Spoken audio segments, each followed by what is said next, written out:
जबलपुर से आ रहे जहाँ पे मेटल इंडस्ट्री में जोरदार धमाका हुआ। कबाड़ का सामान जलाने के दौरान ये हादसा हुआ है।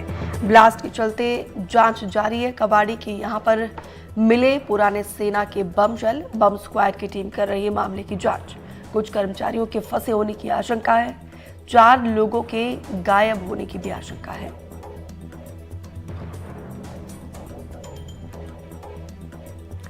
तो ये तस्वीरें हम आपको दिखा रहे हैं। कबाड़ में सेना के बम शेल होने की आशंका है। फिलहाल फायर ब्रिगेड की टीम यहां पर आग पर काबू पाने की कोशिश कर रही है। सबसे पहले ये तस्वीरें हम आपको दिखा रहे हैं। तो कारखाने में आए लोहे के कबाड़ में ये बम शेल है। ये तस्वीरें भी हम आपको दिखा रहे हैं। फिलहाल यहाँ पे राहत और बचाव कार्य जारी है। 4 लोगों के गायब होने की आशंका है और ये भी कहीं ना कहीं आशंका बनी हुई है कि कुछ लोग भीतर ही फंसे हुए हो सकते हैं। मामले को लेकर इन्वेस्टिगेशन जारी है। बम स्क्वाड की टीम मामले की जांच कर रही है। एकदम से तेज धमाका हुआ और हमारे घर के सारे कांच टूट टूट के ऊपर गिरने लगे। हमारा बच्चा, बहू और ये बेटा सो रहा था, नाइट शिफ्ट होती है तो ये सो रहा था। एकदम से भागा कि मेरे ऊपर क्यों कांच गिरा। तब तक चिल्लाने लगी बहू और बेटा, पोता हमारा, कि बचाओ बचाओ। भाग के नीचे आए, ऊपर से नीचे वाले में आए। नीचे देखो तो नीचे में भी कांच कांच, सब जगह कांच पूरे घर में बिखरा पड़ा है। नहीं, बिल्कुल हमारा तो बहुत बड़ा नुकसान हुआ। 1 साल भी नहीं हुआ हमको आए। अभी हमने घर बनाया, जिंदगी भर की हमने अपनी कमाई पूंजी उसमें घर में लगा दी। पूरा घर हिल गया हमारा। इसका कंपनसेट कौन करेगा हमको? कौन देगा? हमारी कार का कांच वही खड़े खड़े टूट गया, कौन करेगा? सर, ये भी जो ब्लास्ट हुआ है, क्या आपको प्राइमा फेसी हाँ, प्राइमा फेसी है। यहाँ पे दोपहर में कुछ ये जो मेटल इंडस्ट्रीज़ है, यहाँ पे स्क्रैप का कुछ काम होता है। उस स्क्रैप के काम करने के दौरान कोई विस्फोट हुआ है। विस्फोट बड़ा भारी विस्फोट था। उस विस्फोट से गोदाम की छत पूरी उड़ गई है। आसपास की दीवारें जो है वो जर्जर हो गई हैं।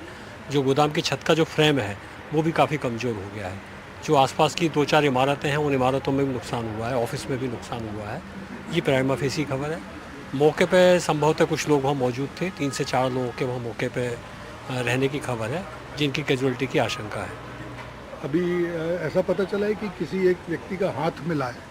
हाँ। लेकिन बॉडी वो जो जांच दल ग्राउंड जीरो पे हमारा गया था, उन्होंने वहाँ देखा है। उनको एक हाथ दिखा है वहाँ पे। और जाहिर है कि बॉडीज़ तो वहाँ होंगी ही सही। 3-4 लोगों की तो आशंका है ही, ज़्यादा भी हो सकती है। वो तो ग्राउंड जीरो पे पूरी सफाई करने के बाद, पूरा रेस्क्यू ऑपरेशन चलाने के बाद ही कह पाएंगे कि कितनी कैजुअलिटीज़ हुई है। सर, ये कुछ समझ में आया कि ये विस्फोट हुआ कैसे? वो जो बॉम्ब शेल्स वगैरह कहाँ से? ये देखिए, संभावना तो यही है कि जो स्क्रैप का सामान यहाँ पे आया था, उसमें संभवतः कोई विस्फोटक सामग्री थी। उसको खोलने के दौरान हुआ होगा या कुछ ऐसी घटना हुई होगी जिसकी वजह से हो गया होगा। तो वो जाँच के बाद ही कह पाएंगे। पर निसंदेह ये तो है ही सही कि कोई विस्फोटक सामग्री थी जो स्क्रैप के दौरान इकट्ठा की गई थी, जिसमें विस्फोट हुआ है। जबलपुर की खजरी खिरिया बाईपास पे ये रजा मेटल इंडस्ट्री है। ये कबाड़ का काम करने वाली एक बहुत बड़ी इंडस्ट्री है शहर की, और यहाँ पर बड़ी मात्रा में कबाड़ इकट्ठा किया गया था। लेकिन आज लगभग 12 बजे इस इंडस्ट्री में एक धमाका हुआ, और उस धमाके की धमक इतनी तेज़ थी कि 3-4 किलोमीटर तक जो गांव था उसमें दरारें पड़ गईं, और लोग पहले ये समझे कि ये भूकंप आ गया है। और पहले लोगों को यही लगा कि भूकंप के कारण वो अपने घरों से बाहर निकल आए। जब देखने में आया कि धुएं का गुबार उठ रहा है, तब पता चला कि इस इंडस्ट्री में विस्फोट हुए हैं। अभी तक जो जिला कलेक्टर दीपक सक्सेना ने बताया कि वहाँ पर 4 से 5 लोगों के हताहत होने की संभावना है, लेकिन एक हाथ वहाँ पर अभी बरामद हुआ है।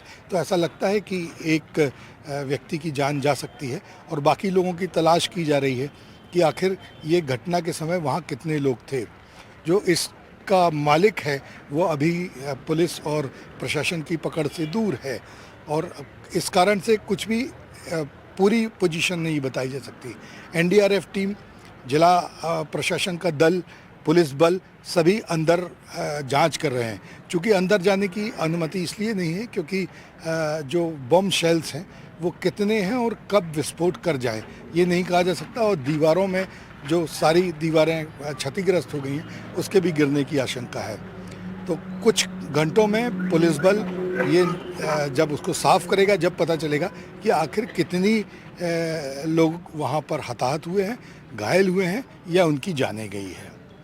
फ़िलहाल मामला गंभीर है और ये बात की सबसे ज़्यादा खोज की जा रही है क्योंकि जबलपुर में चारों तरफ ऑर्डिनेंस फैक्ट्रीज़ हैं, यहाँ पर सेंट्रल ऑर्डिनेंस डिपो भी है और बम और विस्फोटक सामग्री यहाँ तक कैसे आई। हालांकि इस इंडस्ट्रीज़ के बाहर ये लिखा है कि ये गवर्नमेंट अप्रूव्ड कबाड़ी हैं, लेकिन इसका ये मतलब नहीं है कि इनके पास कहाँ से बम शेल्स आ रहे हैं और किस में विस्फोट हुआ और कैसे हुआ, यह जांच का विषय है। वीरेंद्र शर्मा के साथ संजीव चौधरी, एनडीटीवी के लिए। संजीव चौधरी खुद ज़्यादा जानकारी के साथ जुड़े हैं। संजीव, क्या पता चल पाया कि आखिर इस मेटल इंडस्ट्री में कैसे धमाका हुआ है और मौजूदा हालात क्या है, किस तरीके से इस हालात को नियंत्रण करने की कोशिश यहां पर की जा रही है प्रशासन की तरफ से? दीपिका, अभी तो मामला ये है कि रजा इंडस्ट्री जो है ये जबलपुर के बहुत बड़े कबाड़ खरीदने वाली एक इंडस्ट्री है और इसे पिछले दिनों जो स्क्रैप वाहन होते हैं उसको भी गलाने का कट करने का लाइसेंस मिला हुआ है, लेकिन यहाँ पर जो विस्फोट हुआ है वो एक अलग संदेह के घेरे में आ गया है क्योंकि वहाँ पर बम के बहुत सारे शेल मिले हैं और चूंकि जबलपुर ऑर्डिनेंस फैक्ट्रीज़ का एक बड़ा गढ़ है, यहाँ पर सेंट्रल ऑर्डिनेंस डिपो भी है और कई सारे हमारे सुरक्षा संस्थान हैं जहाँ पर इस तरह के बमों का निर्माण किया जाता है और टेस्टिंग भी की जाती है। तो अभी सबसे पहले पुलिस और प्रशासन इस बात को ध्यान कर रहा है, इस बात को देख रहा है कि ये बम वैध रूप से स्क्रैप में खरीदे गए हैं या जो वहाँ पर जब टेस्टिंग की जाती है तो अवैध रूप से जो लोग बम उठाकर लाते हैं वो यहाँ लाए गए हैं और उन्हें गलाया जा रहा था। चूँकि विस्फोट बड़ा हुआ है, अभी तक पुलिस प्रशासन और कलेक्टर ने ऐसा बताया है कि लगभग 4 लोगों के मिसिंग होने की संभावना है। एक व्यक्ति के तो हाथ और अन्य अंग वहाँ पे मिले हैं जिससे ये आशंका है कि एक व्यक्ति की मौत हो गई है, दूसरा अपने घर नहीं पहुँचा है, तो ये भी आशंका व्यक्त की जा रही है कि शायद वो भी वहीं कहीं मिसिंग है। वैसे 4 लोगों के मिसिंग होने की संभावना है। कितने लोग घायल हुए हैं ये अभी तक जानकारी में नहीं है क्योंकि प्रशासन ने ये बात अभी तक नहीं बताई है, लेकिन 2 चीज़ों पर मूल जो संदेह है वो ये है कि ये शैल कहाँ से आए और कितने शैल में विस्फोट हुआ और किस दौरान हुआ, कैसे हुआ, क्योंकि होता यह है कि ये इसमें काफ़ी सारा पीतल होता है। उस पीतल को लेने के लिए वहाँ पर एक पूरा गैंग काम करता है जो बम शेल्स को लेके आता है, वो इसी तरह इन कबाड़ियों को बेचता है। तो पीतल निकालने के चक्कर में ऐसा ना हो कोई एक जिंदा बम आ गया हो और उस बम के विस्फोट होने से ये सब घटनाक्रम हुआ है। बम का विस्फोट इतना बड़ा था कि लगभग 3 किलोमीटर तक जो घर थे उन पे कांच टूट गए हैं, हिल गए हैं, घरों में दरारें आ गई हैं और पहले तो लोगों को यही लग रहा था कि जबलपुर में एक बार फिर भूकंप आ गया है। बाद में उन्हें ये जानकारी मिली कि नहीं, ये भूकंप नहीं था, ये विस्फोट हुआ था। तो एनडीआरएफ भी आ गई है, अभी पूरे स्थल को सील कर दिया है, किसी को भी जाने की अनुमति नहीं दी गई है क्योंकि प्रशासन को ये आशंका है कि कहीं और भी विस्फोट ना हो और आग जो 2 बार लगी थी उसे बुझा दिया गया है, लेकिन बहुत सावधानी से मलबे को हटाया जाएगा ताकि कोई अन्य विस्फोट ना हो सके। दीपिका। संजीव जी, आग को बेशक बुझा लिया गया है, लेकिन कितने और कर्मचारी के अंदर फंसे होने की आशंका है क्योंकि कुछ लोग यहाँ पे हताहत भी हुए, काफी नुकसान भी हुआ है आसपास के रिहायशी इलाकों में। अभी हम एक पीड़िता की बाइट पे सुन रहे थे जो रिसेंटली यहाँ पर शिफ्ट हुई है। इस हालात के लिए किसे जिम्मेदार माना जाए? दीपिका, हालात के लिए जो जिम्मेदार है फिलहाल वो फरार है। जो रजा इंडस्ट्री के मालिक हैं या जो वहाँ के लोग हैं वो वहाँ पर कोई भी नहीं है, सब गायब हैं। कोई ये बताने तैयार नहीं है कि उस समय कितने लोग फैक्ट्री में अंदर एंटर किए थे और कितने लोग वापस आए हैं और कितने लोग वहाँ पर दबे या हताहत या मिसिंग है। तो अभी फ़िलहाल बताने की कोई स्थिति में नहीं है क्योंकि जैसा विस्फोट हुआ उसका जो धमाका था वो ऑफिस में भी हुआ और अन्य परिसर में हुआ। पूरी फैक्ट्री का शेड उड़ गया है। तो जैसे विस्फोट हुआ लोग भाग गए, जो लोग काम कर रहे थे वो भी भाग गए और वहाँ पर मालिक जो हैं इस इंडस्ट्रीज़ के वो तो काफ़ी दिनों से नहीं हैं, उनके बारे में कोई जानकारी नहीं है कि फ़िलहाल वो कहाँ पर है। लेकिन इस घटना के बाद पुलिस प्रशासन गहराई से जांच कर रहा है। चूंकि सुरक्षा से संबंधित मामला है, फैक्ट्री से रिलेटेड मामला है और सेना के बॉम्ब्स और शेल से रिलेटेड मामला है, तो इसकी जांच काफ़ी गहराई से की जाएगी। कलेक्टर दीपक सक्सेना ने ये कहा है कि हम अंततः ये पता लगा लेंगे कि ये शेल्स कहाँ से आए और कैसे आए थे, किसी को भी छोड़ा नहीं जाएगा। संजीव जी, बहुत सारे ऐसे फैक्ट्रीज यहाँ पे जबलपुर में है। इस धमाके ने बहुत सारे सवालों को जन्म दिया है कि आखिर ये बॉम्ब शेल कहाँ से आए हैं, किसके पीछे इसका हाथ है, किस नेक्सस का पूरा इन्वॉल्वमेंट है। शुरुआती जांच में क्या कुछ पता चल पाया है? दीपिका, क्या है कि जबलपुर में जो फैक्ट्री में निर्माण होता है उसका टेस्टिंग रेंज है, जहां पर इन बमों को और इनको टेस्ट किया जाता है। पर उस टेस्टिंग रेंज में बहुत सारे गांव वाले और जो लोग ये बम और शेल को चुराते हैं वो कबाड़ के लिए वहां अंदर घुस जाते हैं और चोरी करके धीरे से प्रशासन और जो फैक्ट्री की सुरक्षा है उससे नज़र बचा के ये बाहर लेके आते हैं। चूँकि जो बम होता है उसमें लोहा भी बड़ी मात्रा में होता है और पीतल और तांबा भी होता है जो महंगा बिकता है। इस कारण से अपनी जान पर खेलकर बहुत सारे लोग उस फायरिंग रेंज में अंदर होते हैं और वहाँ से ये चोरी करके लेके आते हैं। अब यह देखना जरूरी है कि रजा इंडस्ट्री में जो बम शेल्स और अन्य चीज़ें हैं वो वैध तरीके से लाई गई हैं या जो वो अवैध तरीके से फायरिंग रेंज से चोरी करके लाई जाती है वो हैं, या कोई बड़ा गैंग काम कर रहा था जो फैक्ट्री से जो बम शेल्स हैं और बम्स हैं, अन्य सामग्री है, वो इस तरह से फैक्ट्री से बाहर निकल के गलाने के लिए जाता है। अभी प्रारंभिक आशंका तो इसी बात पर है कि कोई एक जो बम का खोखा है जो खाली ना होकर भरा था और जब उसे गलाया गया तो उसमें विस्फोट हो गया।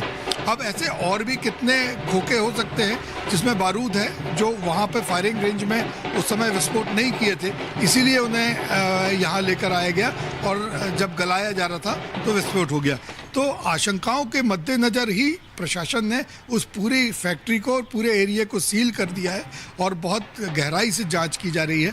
जब तक जांच पूरी नहीं होगी किसी को जाने की अनुमति नहीं है।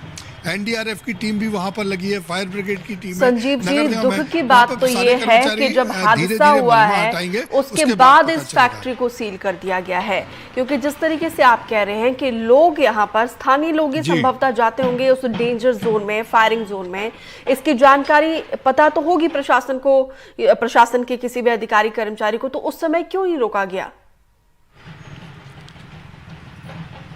बिल्कुल बिल्कुल, ये जानकारी पूरे फैक्ट्री प्रशासन प्रबंधन को है, पुलिस को है, संबंधित थाना क्षेत्रों पर है और ये बहुत सारे गांव ऐसे हैं जहां पर जिनका मूल काम इस तरह से जो स्क्रैप को बटोरना है और उसी से उनका जीवन चलता है। सबको जानकारी है, कई बार छापे मारे जाते हैं, कई बार उन्हें पकड़ा जाता है।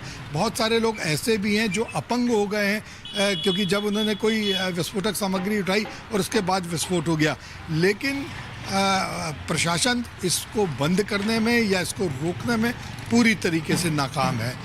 फैक्ट्री प्रबंधन ने भी जो दीवारें बनाई हैं सुरक्षा के लिए उन पे भी छेद कर लिए जाते हैं क्योंकि बहुत बड़े सैकड़ों लोग इस काम को करते हैं और ये अभी से नहीं, ये जब से फैक्ट्री बनी है आज़ादी के पहले से तभी से ये काम चल रहा है, लोग बीन रहे हैं और लेके आ रहे हैं। तो अब लेकिन ऐसा लगता है कि ये जो बड़ी दुर्घटना हुई हमारे देश में, किसी भी बड़े हादसे के बाद बहुत सारे सुरक्षा के उपाय अपनाए जाते हैं। संभव है दीपिका कि ये हादसे से भी सबक लेकर कोई बड़ी, तो इसका मतलब तो संजीव जी ये समझा जाए ना कि ऊपर से लेकर नीचे तक सबका इन्वॉल्वमेंट है, सब करप्टेड है, क्योंकि देखिए इनडायरेक्टली कहीं ना कहीं अगर आप रोक नहीं रहे हैं तो सपोर्ट कर रहे हो, जिसकी वजह से ये हादसा पेश आया। कहीं ना कहीं जिम्मेदार यहाँ पर प्रशासन भी है। फिलहाल विस्तार से जानकारी साझा करने के लिए संजीव जी आपका बहुत बहुत शुक्रिया।